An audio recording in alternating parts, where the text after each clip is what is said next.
Hello అండి, welcome back to my channel. ఈ రోజు నేను మార్నింగ్ బ్రేక్ఫాస్ట్ కోసం అని చెప్పేసి ఓట్స్ దోశ వేసుకున్నాను. చాలా టేస్టీగా ఉంది. సో ఫాస్ట్గా తినేసాను. సో ప్రొసీజర్ కూడా మీకు ఫాస్ట్గా చూపించేసేస్తాను. సో సొరకాయ అయితే హాఫ్ కట్ చేసుకున్నాను. హాఫ్ కూడా కాదు, ఒక పావు వంతు కట్ చేసేసుకున్నాను.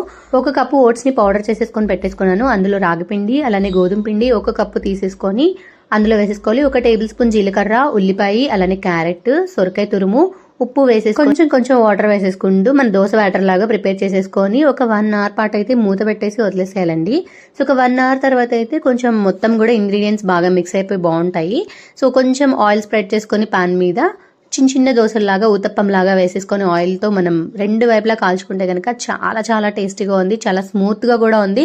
సో చాలా హెల్దీ రెసిపీ, తప్పకుండా మీరు కూడా ట్రై చేయండి. ఇదే బ్యాటర్ తో గుంత పొంగనాలు కూడా వేసుకోవచ్చండి. చాలా టేస్టీగా ఉంది, స్మూత్ గా ఉన్నాయి దోశలు అయితే మాత్రం. ఆకలేసి చట్నీ కూడా లేకుండా తినేసాను. Thank you for watching. Please do like, share and subscribe to my channel.